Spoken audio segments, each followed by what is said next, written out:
Round 8. Sorry, I just realised that I spent the last bit calling Shka. Before this round, Gurgi shakes and gasps, then quickly transforms into his werebear form. When the transformation is complete, he sighs with a snort, and signals with a hairy hand for the game to continue. Since his secret is out, he might as well keep playing. Nis shrugs, but says that they'll have to figure out a way for him to communicate his declarations. If the PCs are unable to come up with any idea, Nis suggests that Gurgi grunt once for a hold and twice for a raise, which Gurgi does. Shkad is not happy about this arrangement. I don't want to play with an animal, he snarls, then demands an opinion from his chosen PC. What do you think about it, Evil Eye? Regardless of the PC's answer, Shkad hisses at him. In round 8, Gurgi wins, yeah. And the Toad eats Vanson's first die. He'll have to buy a new one before the next round. Since Vanson lost again, he'll make a particularly pathetic plea for donations from his chosen PC. Any donation that Vanson is given is added to his bet in round 10. Shkad loses his temper after losing the round. I'm not sitting at a table with a stinking pig, he hisses, and lunges across the table for Gurgi. Feeling more aggressive in his wereball form, Gurgi is only too happy to fight, and a moment later they are rolling on the floor, biting and clawing at each other. Oh well, sighs Nis. Let them have it out. Vanson scrambles underneath the table to hide. If a PC interferes with the fight, both Gurgi and Shkad attack the PC until he withdraws. One combat round after the fight begins, there is a loud bumping at the door. Open it, cries Nis to Bufford, expecting the arrival of Lord Guz. Bufford pulls open the door and 2 wild boars run in, squealing ferociously. Wild boars. AC 7, hit dice 3, hit points 12 and 16. Movement 90 feet or 30 feet. Attack 1 with tusk, damage 2 to 8. Save is a fighter 2. ML is what? I can't remember. And alignment neutral.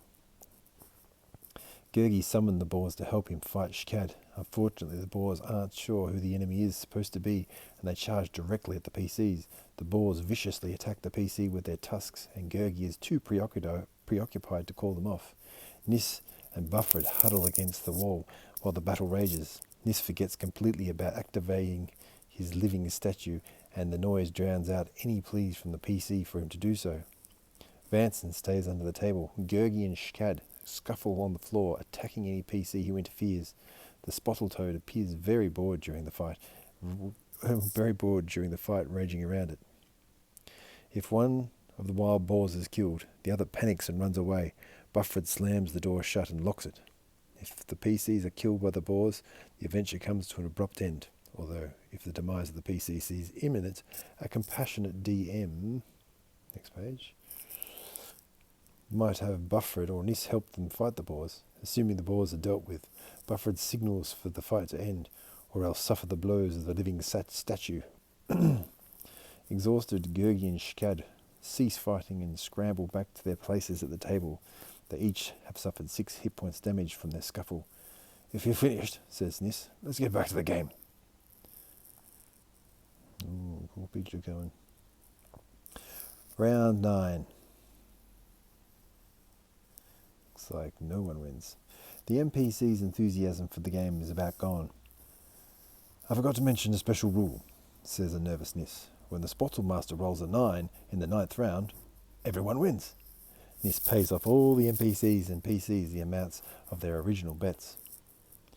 Round 10. Vanson bets 40 gold pieces and a pearl. Shkad bets a flask.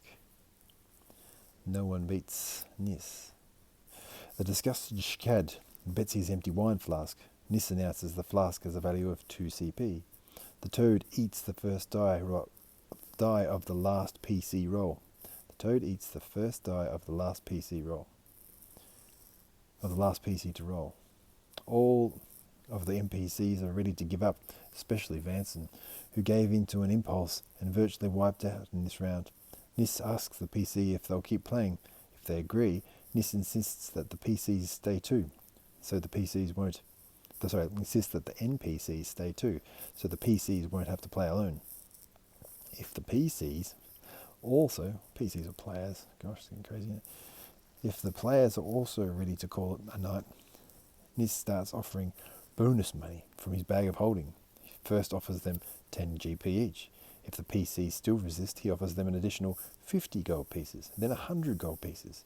If the NPCs become quite suspicious of his motives, Nis laughs nervously and assures them he's just having a good time and wants the game to go on.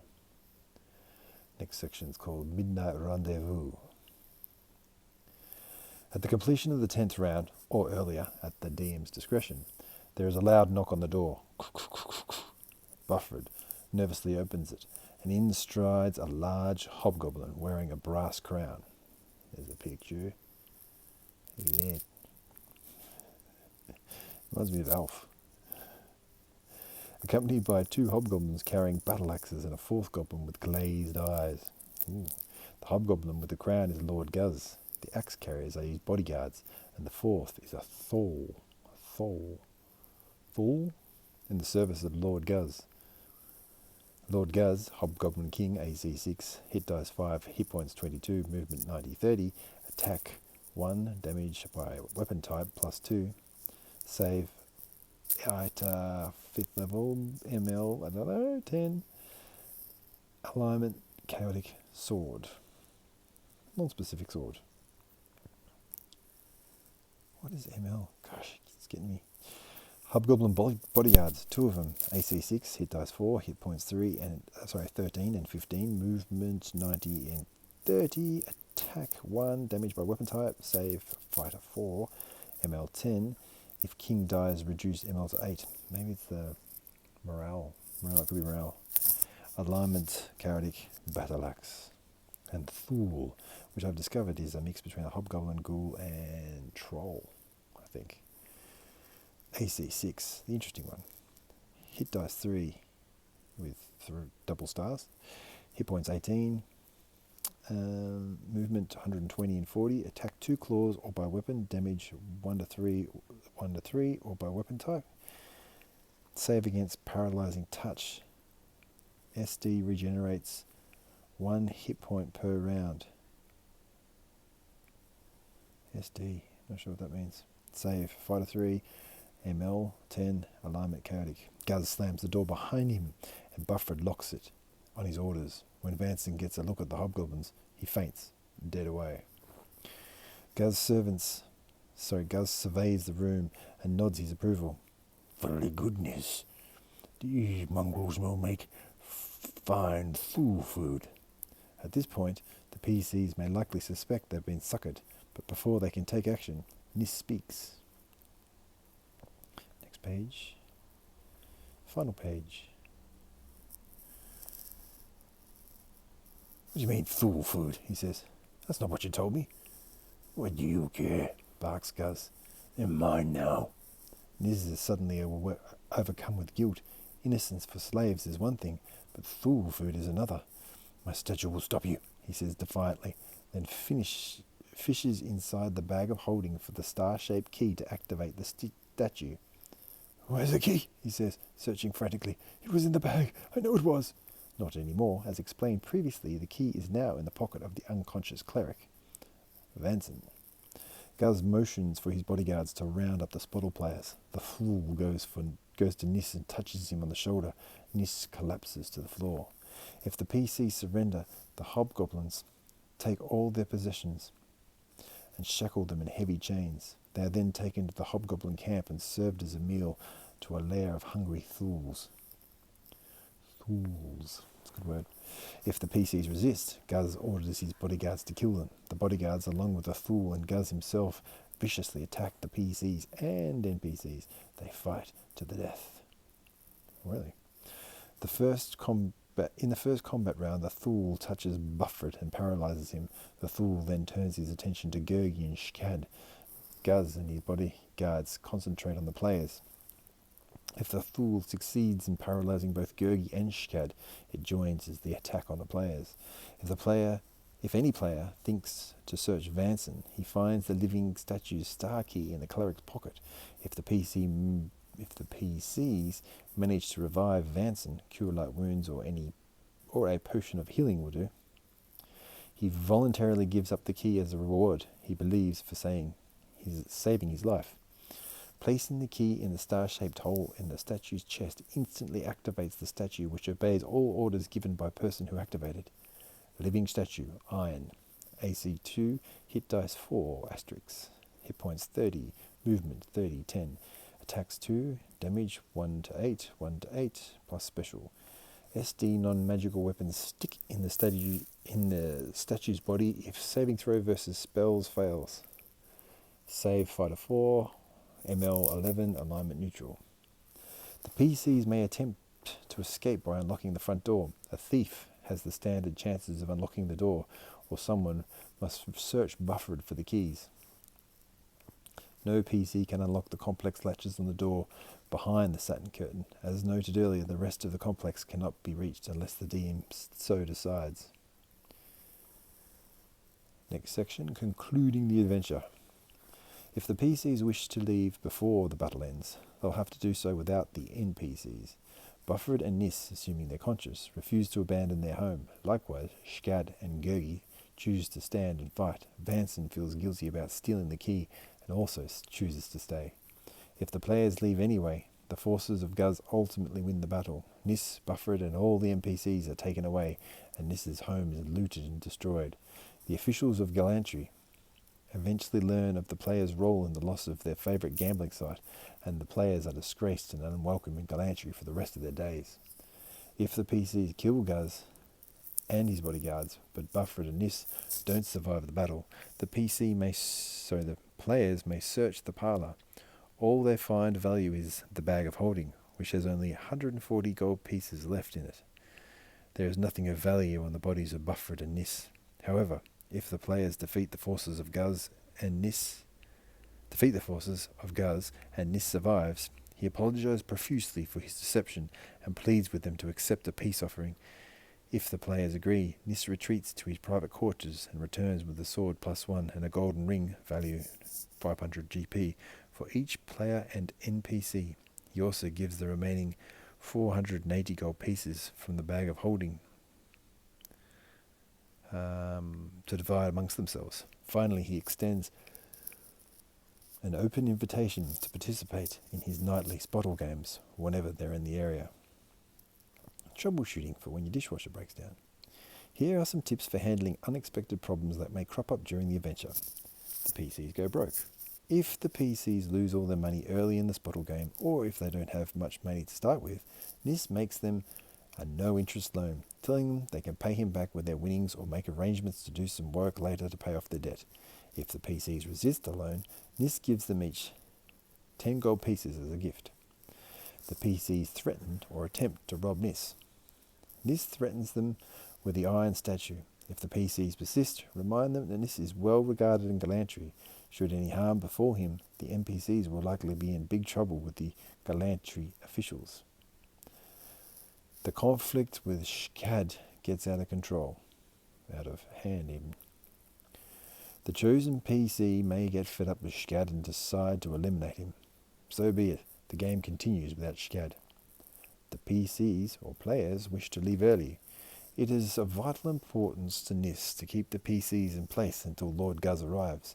If they try to leave, Nis offers them increasingly higher amounts of treasure to get them to stay. If this isn't working, Nis says that without them, there won't be enough players to continue. The NPCs won't like this, and they also insist that the players stay put. Last section, I think. Simulating Spottle. The DM may wish to actually roll dice for the NPCs instead of using the tables. If the DM chooses this option, they should secretly roll 1d10 for every die rolled by the players or rolled by the NPCs. If a 10 is rolled on the d10, the character's die has been eaten by the Spottle Toad. For a more interesting simulation, take a long piece of string and make a circle about 2 inches in diameter on your gaming table. Is that yes, inches, I think? Or is it feet? I don't know these things. Place a saucer at the center of the circle to represent the spottle toad. Players toss their dice into the circle. A die strikes the saucer. If a die strikes the saucer or lands outside the circle, it is considered eaten by the toad. The decision of the DM as to which dice are eaten is final. So I guess it's 2 feet.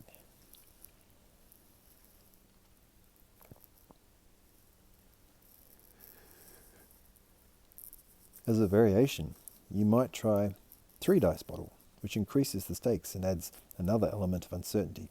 Each player rolls a total of 3 Spottle dice. Each raise doubles the previous bet. For instance, if player A bets 1 GP and raises on his second roll, his bet increases to 2 GP. If he raises again on his third roll, his bet increases to 4 GP. When all the players and the Spottle Master have completed 3 rolls, the Spottle Master rolls 1d20. Any player whose total exceeds the number rolled on the 1d20 automatically loses.